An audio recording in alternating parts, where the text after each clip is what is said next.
good morning. It's 7 a.m. here in San Diego. It's a gorgeous day, and I'm going to talk to you about day 2 about how to find the money. So here's the thing. I'm obviously a business coach. I'm an author. I've been training people how to build businesses. Gosh, we're on 8 years now.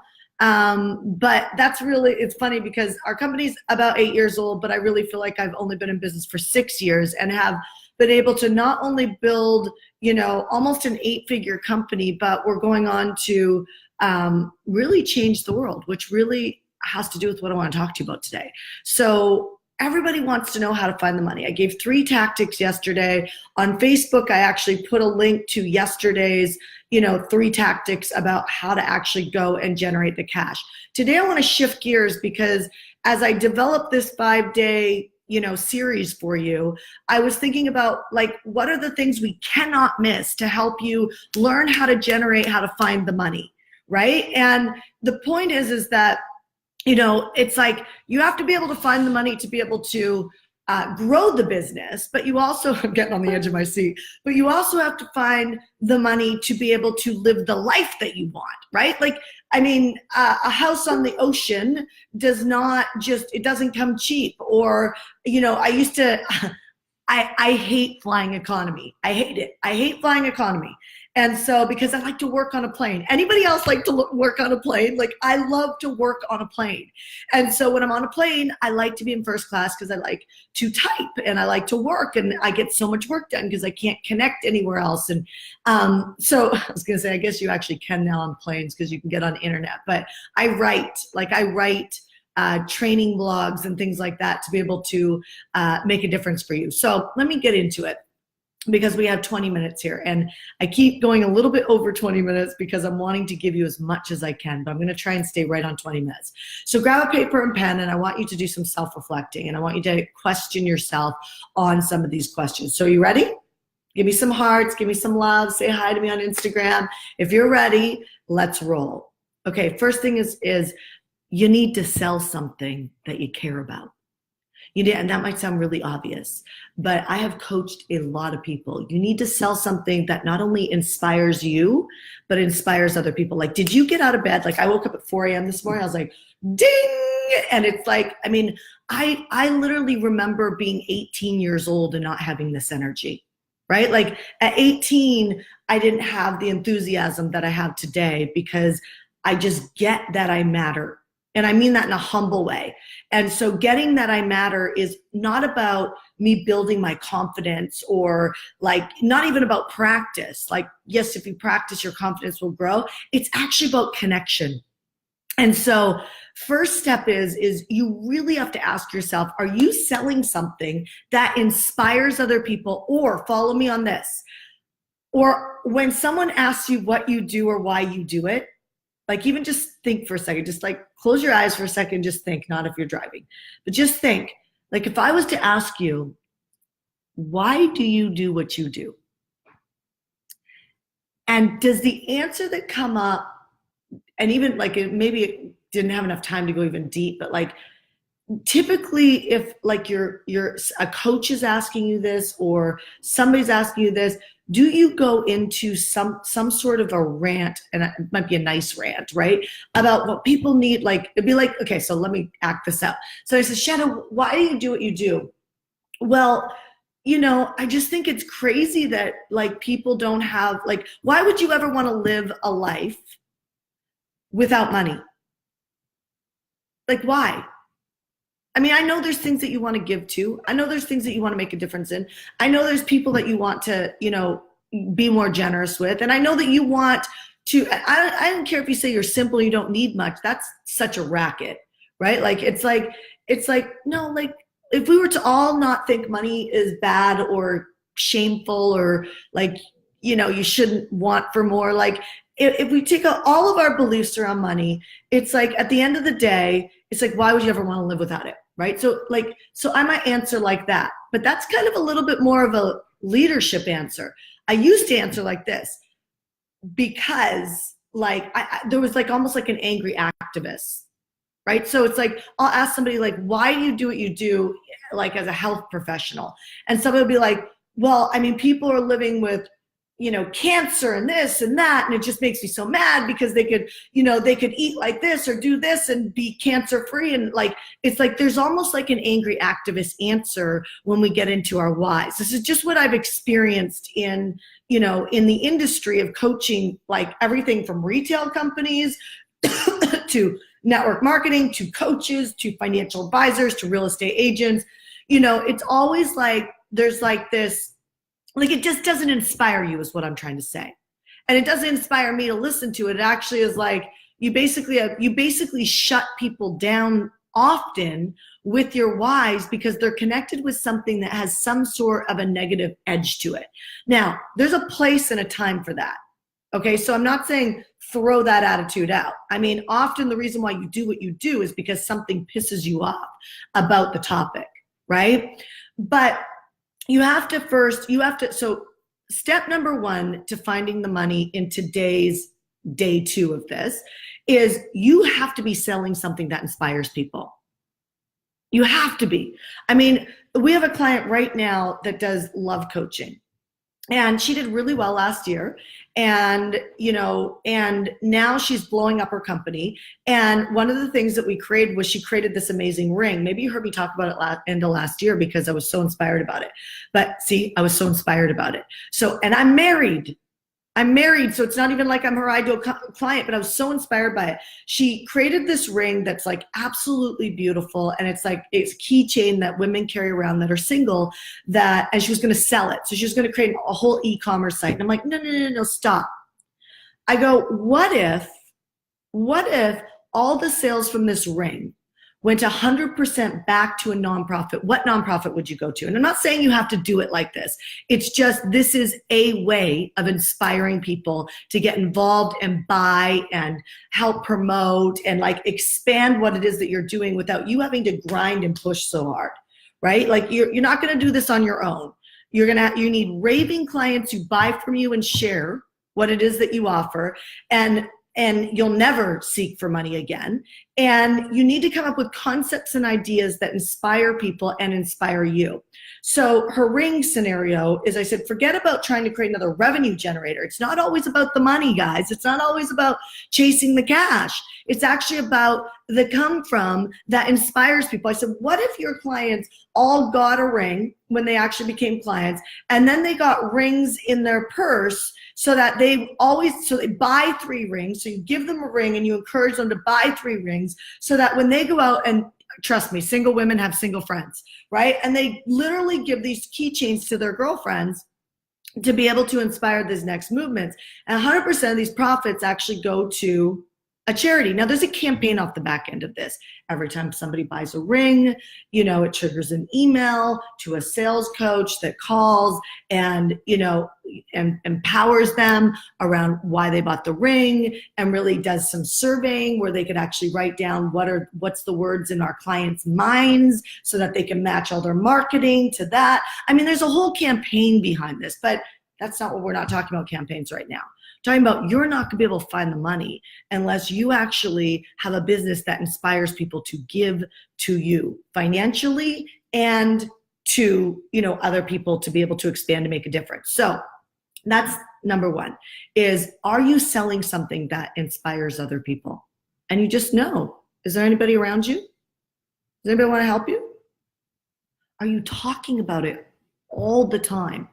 Not from a selling aspect, not from a, salesperson aspect, but from really like an aspect of you're so obsessed with your company and your products and your services, not from a sales, like you can tell, like I have some friends, I'm not going to say her name, that literally every time you're around them, they're like selling their products to you. That's not what I'm talking about. I'm talking about inspired about the movement. It's not even, you don't even talk about your product, to be quite honest. Like when I think about all of the thousands of people's lives that we're changing in the world, it doesn't even stay there. I think about individual people, right? And it's like, so I don't want to digress too much on this because we got 20 minutes, but people have got to be inspired with what it is that you sell. So the second thing is what amount of money do you want to make, and are you tracking that? Like, so, like when I'm obsessed about something, have, I literally have like a board up, right? Which I have one right over there, a board up, and it says what it is that I'm creating. Now, it says a dollar amount, it says a revenue amount, but it also says like, what's the movement? Like, how many people am I going to work with, right? And that gives me a tracking number, because that's how I know I was successful at inspiring the movement, is because we ended up with that result. So what are you earning this year, and how many people is that connected to? Like, what is the one, like, piece, membership, product, whatever that looks like what is that you're committed to, so that you actually know you are successful? And then you got to ask yourself, why is that important to you? Now, goes back to the inspiration piece. Now, follow me here. So write those 3 things down, right? Do I have a product that inspires other people to get involved for themselves as buyers and get involved to spread the word? Second thing is what do I want to earn? And why do I want to earn that? And the why do you want to earn that actually is connected with your story. And, Chris Smith, he owns a company called the Campfire Effect. It's probably one of the best I've ever seen at this. And he, and I'll have him on to speak with you guys, not in this week, but I'm going to have him on to speak with you guys. But he, forget about him for a second, but it's like, when I look at like why I do what I do, it's like, I don't know if any of you guys have ever experienced something like this in your life, around money at least, but like I remember, so I short story, my mom and my dad were separated when pretty much I was in my mom's tummy. And I never met my dad until I was in grade 6. And by the time I was in grade 10, I moved in with my dad. By the time I was first year of college, I remember, first of all, I went from my mom being a furniture saleswoman and not being able to afford anything. At times in my life, I actually lived with her brother, my uncle, for like an entire year without seeing my mom, but maybe like once a month, because she couldn't afford to put food on the table for me. Like, that's how broke my mom was. And then, my dad, when I moved in with my dad in grade 10, my dad had drivers. My dad had, a driver. He had a cook. A huge estate in Vancouver, Canada, in a place called Caulfield. It was a Caulfield exit, which is in West Vancouver, if you know where that is. And so, like, the Prime Minister used to live in my house. Like, that's how ginormous and awesome, like, this new home living with my dad was. And I remember, like, driving out. My dad had bought me a Jeep, and I was driving out to the house, and something felt off. Like, I knew that, I knew that we were talking about moving, and I knew that, things weren't going so well. But, as a kid, and even like first year of college, I don't know, my dad was like secure. Like, it was like, I don't know, money made me feel secure. Our life made me feel secure. My dad was like the most charming man you could ever imagine. And so it just felt safe and secure for me, and the lifestyle I wanted to live, hence what I'm doing today. But I remember driving out to the house, and it was like there was a moving truck there, all the doors were open, the dogs were running around, and I could I could actually almost feel the crying coming up through my nose right now, because of just the feeling that I knew that something was off, right? Like, it was like I knew something was off in that moment. And I drive up, and do you see, like, this is a why. This is a why. I mean, and it inspires me to get up every single day, because what I realized in that moment is that I needed to take responsibility for my life, that my parents were not responsible for my life, that my security was with me and God. It was not with anything outside of me, not money, not my family, not getting married, not even a business, like nothing. Like, I was going to need to self-generate my sense of security in life. And, we ended up moving to still a beautiful home. I mean, it's not like my life went from this to like crap. It was like we moved to a beautiful home, but now we were renters versus owners. And the culture in my house changed, and so, that, all of this taught me like who I want to work with. I want to work with and it's why I know that I can help anybody who is self-motivated, knows that they're ready to take responsibility for their life, and they're ready to like rock it out. I can show you how to build an empire. I know who my people are. And so, talk from the beginning of this live on how to find the money, the first 3 questions that you ask yourself, you can see how this last one feeds into the top one. So I don't forget this any days of my life on who my clients are. However, let me digress for a second. When I was struggling financially, everybody talks about developing these avatars, and they're important, they are, but you don't need to pay to go develop your avatar. You know what you need to do?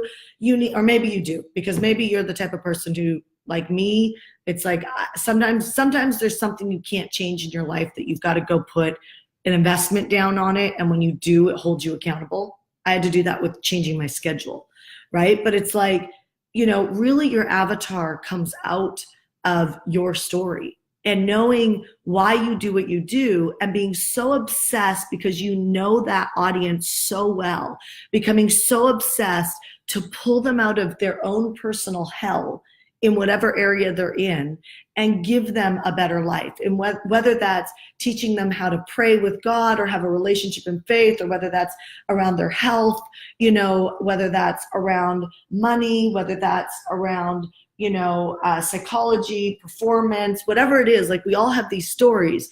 And when you can really own the fact that whatever you're obsessed about in your life and have been your entire life, that's the piece that you should be really bringing forward. There's too many generalists in business. There's too many generalists, and there's too many people who say to me, and I coach thousands of people. I coach thousands of people in my events, right? And it's like, I walk in the door and I will ask people, like, who do you serve? Like, who's your client or your audience or your customer? And people will constantly tell me, well, it's everyone, or some variation. Like, it's this person, this person, this person. Do you know that the marketing funnel for me to find the money to serve real estate agents is different than actually coaches, right? Like the way that I speak, like I developed my whole model of building a business through real estate. Like I developed the whole thing through real estate, right? But I tell more of that story and go deeper into it when I'm finding that client and connecting with them. So connection, my clients have heard this forever. Connection is currency. Whenever things aren't working, there is a breakdown in connection. And so I want you to just, if you just joined this live or you're just listening in now, I recommend that you go back and re-listen to this and really sit for a moment and get yourself into, answer those questions, and then really make a commitment that today you are not going to do another thing until you're really clear about those 3 questions that I gave you. Because if you approach and ask yourself, here's the last question I'll give you. If you approach how you speak to everyone today, somebody has your client, somebody has your customer, and they're literally one connection away. Now, if you have an email list because you're a client like mine, write an email, right? Do a video from this day 2 of how to find the money. Do a video or an email, whatever way you communicate the best, and go out, and you have got buyers at your fingertips. You need to connect with them even deeper. You need to connect with them from this place, because this is what inspires people to open their wallet and give you money. And this will inspire you to do a better job working with them so that they don't just spend money with you once. The way that you create wealth is that you create reoccurring buyers. And so I could digress on that significantly. So you're never going to find the money unless you're the type of person who can hold the money. And you hold the money by holding the person in your hands, in your heart, and doing a really good job with them. So I hope that this day 2, let me know, was this helpful? Like, what was it about what we spoke about? Like, what would you like me to dive deeper into? around like what opened up, because now what starts to happen if you're following day 1 and day 2 of this 5-day how to find the money is questions are going to start to open up inside you. And this is where, I teach my clients to survey people so that you develop content that actually moves people. Talk about creating, inspiring a movement that moves people to get results. When people get results with what it is that you give them, whatever it is that you contribute to them, then what happens is they become raving fans. Do you see how this whole thing comes together? It's really not that hard, but we spend so much time chasing the money that we don't do the work that it takes to inspire this to pull forward. So I want you to do the work today. I want you to do the work right now if you can. And then I want you to go and take this work and either call people that you know and tell them about what you're up to from a place that would inspire them, right? And then if you're a client of ours, I want you to do a marketing piece on this. And then give me some feedback about what opened up, how much money did you make, who did you serve, and are you excited about making a difference for these people? Because I guarantee you that when you operate your business from that standpoint, oh my God, it's like the money just becomes so easy to find. All right, you guys, I will see you tomorrow morning. I'm actually going to I'm going to change my hats and I'm going to go have breakfast with my 3-year-old before he goes to school. All right, I'll talk to you soon.